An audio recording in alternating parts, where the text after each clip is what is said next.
2 days after the Galactic Council delegation's arrival, Alina finds herself giving a carefully scripted tour of NASA's Lunar Gateway facility. The alien diplomats move through the station with an eerie grace that belies their diverse physiologies, their translators flawlessly converting their native languages into perfect, accentless English. "And this is our primary research laboratory," Alina explains, leading them into a large chamber where scientists appear busy with conventional fusion experiments. What the aliens don't see are the false data streams feeding into their monitoring devices, showing progress precisely at the level the preempt team predicted would seem believable without raising suspicion. High Counselor Zax Tyrion extends one of his secondary limbs toward a containment field. "Fascinating. Your approach to plasma confinement is unique, inefficient, but creatively so." The condescension in his voice is subtle but unmistakable. "We're still learning," Alina responds with manufactured humility. "That's why we're so grateful for the Council's guidance." Later, in her private quarters on the station, Alina reviews the day's surveillance. Every word, every gesture from the alien delegation has been recorded and analyzed by the preempt team's behavioral scientists. Their assessment confirms what humanity had already suspected. The Council representatives view humans as technological children, primitives who have stumbled upon faster-than-light travel without truly understanding its principles. "They're underestimating us," Dr. Kim says over the secure quantum channel. "Just as we hoped."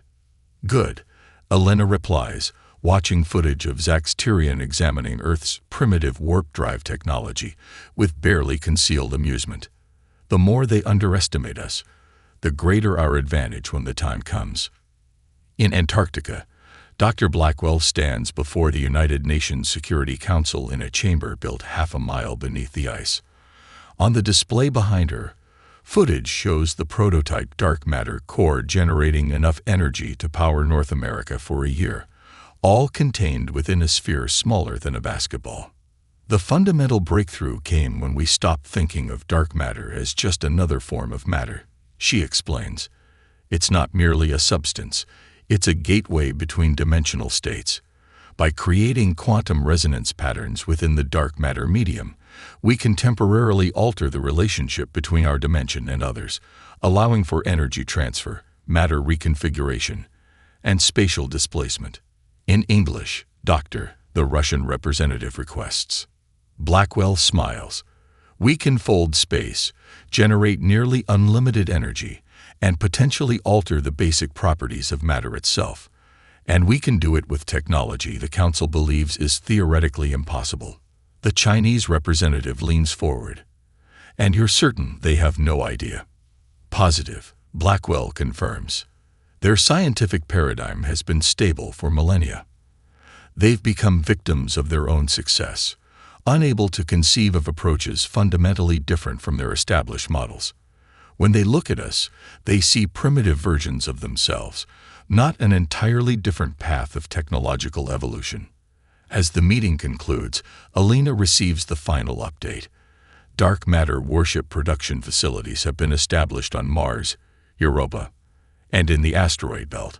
The first vessel will be operational within 6 months, long before the Council expects Earth to even grasp the basic principles of their generously shared technology. The trap is set. Now comes the waiting game. Admiral Chen floats through the Europa facility's command center, where holographic displays show the progress of each vessel under construction. The dark matter cores pulse with hypnotic rhythm, their impossible physics defying conventional analysis. What began as theoretical mathematics in Dr. Blackwell's notebooks has materialized into humanity's salvation, and its leverage against galactic subjugation. "How many cores can we produce per month?" Chen asks the facility's chief engineer, Dr. Sato. 7, at current capacity, she replies, her fingers manipulating quantum probability fields to stabilize a particularly volatile reaction. "But we've hit a bottleneck with the dimensional stabilizers. The materials required don't exist naturally. We have to synthesize them through quantum manipulation." Chen nods, understanding the implications. Can we accelerate production without alerting the Council's monitoring systems? Dr. Seto gives him a sly smile. Already handling it. We're routing power through dummy loads registered as inefficient human fusion experiments. Their observers see exactly what we want them to see. A civilization struggling with basic energy principles while consuming inexplicable amounts of resources. Back on Earth, Maya Okafor confronts Visick during a particularly invasive inspection of Siorn's particle accelerator. The serpentine alien scanning devices probe deeply into systems deliberately designed to appear less advanced than they actually are. These restrictions seem excessive. Representative Visick, Okafor notes with carefully controlled frustration. Limiting our particle acceleration capabilities prevents basic research into fundamental physics. How are we to advance as a civilization? Visick's tongue flickers out, tasting the air. A gesture humans have learned indicates satisfaction rather than sensing chemicals as Earth reptiles do. The Council's guidance is for your protection, Secretary General. Species must advance along established paths. History has shown that premature access to certain physical understandings leads to unfortunate outcomes, such as Okafor presses, the Pyrean collapse. Visick offers with apparent reluctance, a promising civilization that developed unstable dimensional technologies. Their home system now exists as an astronomical anomaly, a region where conventional physics simply fails. What Visick doesn't realize, Okafor already knows the truth behind the Pyrean collapse, not from Council records, but from quantum archaeology. The Pyreans hadn't destroyed themselves. Their technology had advanced beyond the Council's comprehension, allowing them to transcend conventional spacetime entirely. The collapse was actually ascension, a deliberate evolution the Council had attempted to prevent, then covered up when they failed. Later that evening, in her secure office beneath the UN complex, Okafor meets with the Shadow Cabinet that actually directs Earth's response to the Council. They're getting bolder with their restrictions, she informs the assembled leaders. The latest treaty amendments limit our quantum computing development to processing speeds the average smartphone exceeded 5 years ago. Dr. Kim displays her analysis on the room's secure holographic matrix. Pattern recognition confirms our hypothesis. Each restriction specifically targets technologies that might lead to dark matter comprehension. They're building a box around human development, one designed to keep us perpetually dependent on their technological handouts. General Santiago, Earth Defense Force Commander, nods grimly. Then we keep playing the role of grateful children while building our fleet in the shadows. The first 5 vessels will be fully operational next month, with another 7 in final testing. And when they discover what we've built, asks the European Union representative. Okafor's expression hardens. By then, it will be too late for them to do anything about it. In the aftermath of the Thunder's devastating counterattack, Alina Reyes leads the first rescue team through the shattered eastern habitat dome of Sakara Prime. The colony, established to mine rare gravitational alloys found only in this system, had been home to 437 humans, scientists, engineers, miners, and their families. Now, emergency life support barely maintains atmosphere in the remaining habitable sections. Status report. Rise demands as her team moves through the wreckage in environmental suits. 73 confirmed casualties, responds her executive officer, Lieutenant Wei. Another 41 critical injuries being treated in the medical shelter. The remaining colonists took refuge in the deep mine shafts when the attack began. The lead mining engineer had the foresight to activate the emergency bulkheads. Reyes nods grimly. Smart thinking. The mine tunnels had been reinforced with the very gravitational alloys they were extracting, making them nearly impervious to conventional weapons. A fortunate coincidence that had likely saved hundreds of lives. As they approach the central command bunker, Reyes notices something odd about the damage patterns. The Draxian weapons hadn't been fired indiscriminately. They had specifically targeted communication arrays, defensive installations, and data storage facilities. This wasn't a pirate raid, she observes. It was a military operation with specific objectives. Information gathering and infrastructure destruction. Wei examines a section of melted wall paneling. Why would Council forces attack their own allies? To test us, Rice concludes. Or rather, to see how we'd respond to a crisis beyond our supposed capabilities to address. Inside the command bunker, they find Dr. Marcus Rivera, the colony administrator who had sent the distress call. His left arm is crudely bandaged, and exhaustion lines his face, but his eyes light with disbelief when he sees Earth military uniforms. How? He begins, struggling to process their presence. The nearest EDF base is 18 days away at maximum speed. Ray shares a significant look with Y before responding. Let's just say we've made some advancements in propulsion technology. What can you tell me about the attackers? As Rivera describes the precision and coordination of the assault, Ray's neural implant vibrates with an incoming message from the Thunder science officer.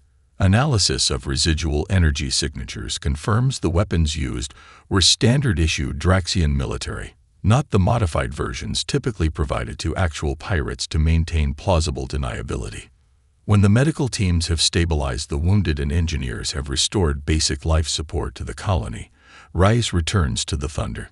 Standing on the bridge, she watches the dimensional distortion field shimmer around the hull, the visual manifestation of physics being rewritten on a localized scale. The Council will know something's wrong when the Draxian Special Forces don't report back, her tactical officer points out. Good, Rice replies, her expression hardening. It's time we move to the next phase. The Council needs to understand that humanity isn't following their script. As the Thunder prepares to return to Earth, the colonists gather at their viewport to watch the vessel that saved them. Among them, 8-year-old Isabel Martinez clutches her rescued stuffed animal and asks the question that will soon echo throughout human space. How did they get here so fast? The answer, still classified to most civilians, would soon reshape humanity's understanding of its place in the galaxy, and the Council's understanding of the threat they had unwittingly nurtured. In the Council's secure analysis chamber, Director Krulvan's translucent cranium pulses with rapid neural activity as they processed the observer probe's preliminary data. The other high-ranking officials gathered around the quantum-secured display watch with growing unease as fragmentary sensor readings from the Sakharin incident materialize into a disturbing picture. Impossible, mutters the void-born scientist Nihilith, his ancient eyes narrowing at the data streams. These readings suggest the human vessel somehow manipulated the quantum foam of spacetime itself. Krulvan gestures with their upper appendages, causing the holographic display to reconfigure. Our dimensional physics models are quite clear. Such manipulation requires energy outputs beyond anything an emerging species could generate, let alone contain. Yet the evidence is before us, counters Admiral Graxler of the Council's scientific fleet. The human vessel appeared near Sakkara Prime without traversing the intervening space in any conventional manner. It demonstrated weapon capabilities that the Admiral struggles to find appropriate words. That shouldn't exist, finishes High Counselor Zax Tyrion.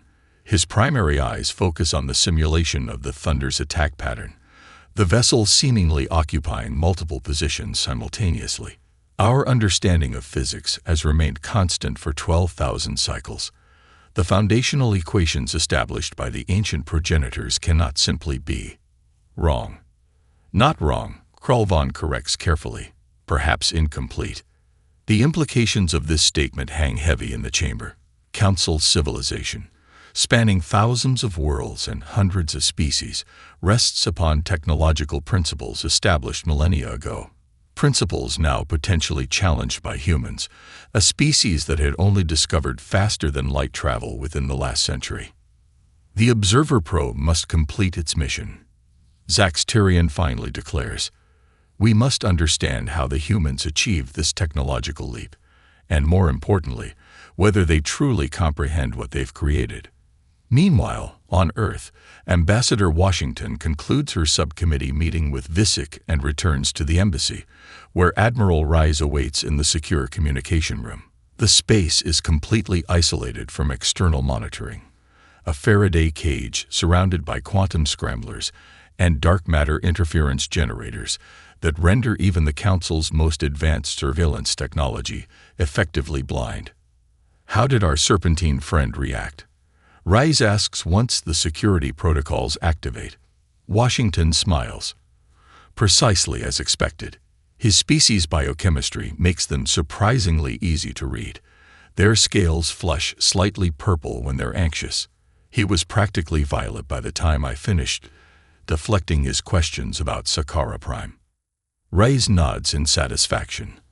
Operation Smoke and Mirrors is proceeding as planned. The Council's observer probe has been detected in Jupiter's orbit, exactly where our predictive models suggested they would position it. And you're certain the security protocols at Europa will hold? Washington asks, concern briefly crossing her features. The facility is running on minimal power signatures. All dark matter testing has been temporarily relocated to the Martian underground complex. The electromagnetic interference from the planet's core provides additional masking. The ambassador leans forward.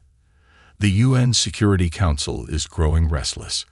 They want to know when we plan to reveal our full capabilities to the Galactic Council. Not yet, Rise insists. We need to maintain strategic ambiguity a while longer. Let the Council's paranoia grow. Let them wonder what else we might be hiding. Her expression hardens. The moment they realize the full extent of our dark matter technology is the moment they'll commit to our destruction. And despite our advancements, we're still outnumbered thousands to one. Washington nods reluctantly. A dangerous game of chicken across the stars. With the fate of human independence at stake, Rise agrees grimly. But our ancestors played similar games during the Cold War with far less advanced technology and survived. In the immediate aftermath of Reyes' demonstration, a tense silence engulfs the Council armada.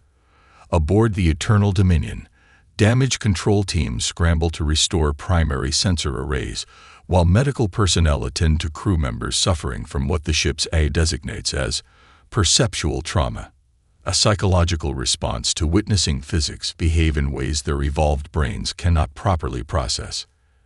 Admiral Kravinock stares at the emergency displays, his 4 eyes blinking asynchronously, a sign of extreme stress in his species. How can they create such distortions without tearing their own vessels apart? He demands of his chief science officer. The quantum scientist, whose consciousness exists partially across multiple probabilistic states, struggles to articulate an answer that conventional minds can comprehend. They appear to be harmonizing with the dimensional boundaries rather than forcing them. It's like the scientist hesitates, searching for an appropriate metaphor. It's like they're asking the fundamental forces to dance rather than compelling them to obey. Kravinock slams a tentacular appendage against his command console. Poetic metaphors do not help me formulate battle strategies, Doctor. Can our weapons penetrate their defenses or not? Unknown, the scientist admits. Their defensive approach doesn't utilize conventional shielding. Our weapons aren't being blocked. They're passing through volumes where the target momentarily doesn't fully exist in our dimensional plane. On the secure command channel, High Counselor Zax Tyrion's voice emanates with barely controlled fury. You have the numerical advantage, Admiral. Conventional physics must reassert itself eventually. No species can maintain such violations of natural law indefinitely. Press the attack.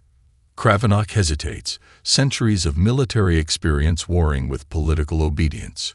High Counselor, I strongly advise against. That was not a suggestion, Admiral. Zax Tyrion interrupts. The Council's authority must be maintained. The consequence of failure would be the unraveling of galactic order itself. Reluctantly, Kravinock orders the Armada to adopt Attack Formation Alpha Prime, a 3-dimensional offensive matrix designed to saturate a target area with overwhelming firepower. As the massive vessels maneuver into position, tactical officers recalibrate weapons to fire in rotating frequency patterns, hoping to catch the human ships during their presumed vulnerability between phase shifts. Aboard the DMS Defiance, Admiral Reyes observes these preparations with grim satisfaction. They're reacting exactly as the psychological models predicted, she tells her bridge crew. Institutionalized species facing paradigm-shattering technology typically resort to overwhelming force, attempting to destroy what they cannot understand. Her tactical officer, Lieutenant Commander Ortiz, studies the holographic battle projection. Their new formation will maximize weapons coverage. If our phase timing slips even microseconds out of alignment, it won't, interrupts Dr. Blackwell, who has joined the bridge team for this critical engagement. The quantum entanglement between our vessels ensures synchronized dimensional transitions accurate to the Planck scale.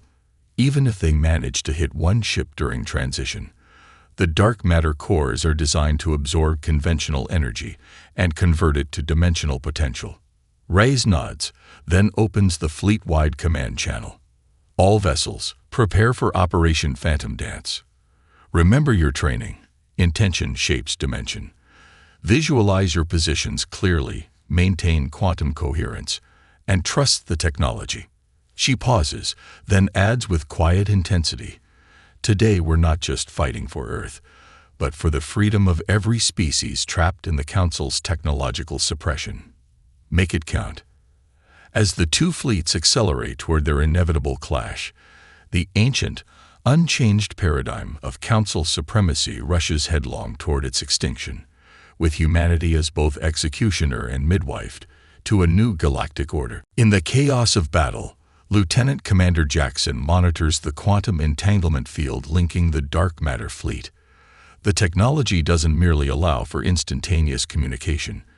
It creates a shared consciousness of sorts, each captain perceiving the battle from multiple perspectives simultaneously. This networked awareness allows for coordination that appears supernatural to the Council forces. Quantum coherence holding at 97%. Jackson reports as the Defiance phases partially out of conventional space to avoid a barrage of graviton torpedoes. Minor dimensional stress showing in the Valiant and Dauntless. Their cores are running hot from repeated phase transitions. Admiral Reyes absorbs this information while her enhanced perception, courtesy of her neural link to the dark matter navigation system, allows her to sense vulnerabilities in the Council formation that conventional tactical displays couldn't reveal. She directs the fleet with gestures that the system translates into complex four-dimensional maneuvers. Council vessels are adapting, warns the tactical officer. They're implementing randomized firing patterns to catch our phase transitions. Reyes nods. Time to show them something new. All vessels, execute maneuver Mobius. The human fleet responds as one organism. Instead of avoiding the next Council barrage, the ships accelerate directly toward it, then perform a maneuver that defies description in conventional spatial terms. Their dark matter cores momentarily synchronize, creating a shared dimensional field that causes the entire fleet to exist in a state of quantum superposition. From the Council's perspective, the human vessels seem to fold through themselves, their hulls inverting along impossible angles before reappearing behind the Council formation. In the aftermath of this maneuver, the Council's command and control structure fractures. Individual captains, unable to comprehend what they're witnessing, break formation to engage based on their own tactical assessments, exactly as Reyes had predicted. They're fragmenting, Jackson observes, abandoning coordinated defense for individual survival priorities. Now, orders Reyes. Phase 2. The dark matter fleet splits into 3 battle groups, each targeting a distinct section of the disorganized Council armada. Rather than focusing on destruction, the human vessels implement precisely calculated attacks that disable key systems, propulsion, weapons, and communication arrays. Where possible, they avoid crew sections. Admiral, Jackson reports with surprise, sensors detect Council vessels turning weapons on each other. Dr. Blackwell, monitoring the battle from her position in the science bay, provides clarification, not intentionally. The dimensional distortions we're creating are affecting their targeting systems. They're experiencing sensor ghosting, seeing our ships where they aren't, and their own vessels where we are. The battle reaches its crescendo when the Defiance executes a maneuver never before tested outside simulation. The flagship temporarily splits its dimensional presence, existing simultaneously at the center of 3 separate council formations. When its dark matter core discharges, it creates synchronized dimensional ruptures at each location, not destroying the council vessels, but temporarily subjecting them to altered physical constants that render their technology inoperative. As the remaining council forces retreat in disarray, Reyes gives a final order. Rescue operations commence. Priority to vessels with life support failure. Rescuing the enemy, Admiral. Questions a junior officer. Reyes' expression remains resolute. They're not the enemy. Just tools of a system that needs to change. We didn't fight this battle to destroy the Council, but to force it to evolve. She watches the tactical display as the Council Armada limps away, and to show every subjugated species in the galaxy that the impossible is now possible. Deep within the ancient Void archives, a repository of knowledge and technology deemed too dangerous for general access, High Counselor Zax Tyrion authorizes the reactivation sequence for the Sunrender project. The facility, buried within an artificial planetoid in a classified region of space, has remained dormant for 12 centuries, its existence known only to a select few across generations of Council leadership. The weapon requires 6 standard days to reach full activation potential, explains the ancient Voidborn archivist, whose species has safeguarded these secrets since before the Council's formation. His wispy form, composed of semi-corporeal dark energy, moves through the activation chamber with ethereal grace. Once deployed, it must be positioned within 1 astronomical unit of the target star for optimal effectiveness. Zax Tyrion watches as dormant systems flicker to life, illuminating the chamber with an eerie violet glow. And there is no defense against it. None known, the archivist assures him. The Sunrender operates by altering fundamental gravitational constants within the stellar core itself, triggering implosion rather than explosion. The technology was banned after the Helios convergence destroyed 7 systems. Even we no longer fully understand its operating principles. Later, aboard his diplomatic vessel, Zax Tyrion addresses his most trusted advisors. The public narrative is clear. I journey to Earth as an emissary of peace, seeking resolution to our unfortunate conflict. His primary eyes narrow. Meanwhile, the Sunrender will be positioned near the human solar system, ready to deploy once I have safely departed. The other council members suspect nothing, asks his chief strategist. They believe the diplomatic mission is genuine, Zax Tyrion confirms. Only the inner circle knows of the Sunrender's reactivation. When Earth's star implodes, the official explanation will cite natural stellar instability. Tragic, but not unprecedented. And afterward, questions his security director. Afterward, we will express profound sorrow for the loss of such a promising species, Zax Tyrion replies coldly. We will preserve human cultural artifacts in our museums, study their remarkable but ultimately flawed technology, and ensure that the surviving off-world colonies remain properly integrated and controlled within our hierarchy. What the High Counselor doesn't realize, hidden among his own staff, Preempt has placed a deep-cover operative, a Council species member whose people have endured centuries of subtle oppression. Throughout this briefing, quantum-encrypted data transmits via microscopic dark matter particles that exist partially beyond conventional scanning technology. Meanwhile, in the shadowed corners of the Council's vast bureaucracy, representatives from previously subjugated species hold clandestine meetings. The Andraxian delegate, whose ancestral homeworld was stripped of resources centuries ago, speaks for many when she says, "If humans can challenge the Council with their technology, perhaps we need not accept our permanent subordination." Caution, advises the elder Photaxis representative. The Council still commands vast resources. Many worlds depend on their infrastructure networks for survival, which is precisely why change must come from within, argues the Tellurid ambassador. The humans have provided the leverage, the first genuine crack in the Council's facade of invincibility. If their technology proves superior, the founding myth of Council supremacy collapses. As these conversations multiply across Council space, information networks buzz with increasingly difficult-to-suppress reports of the battle.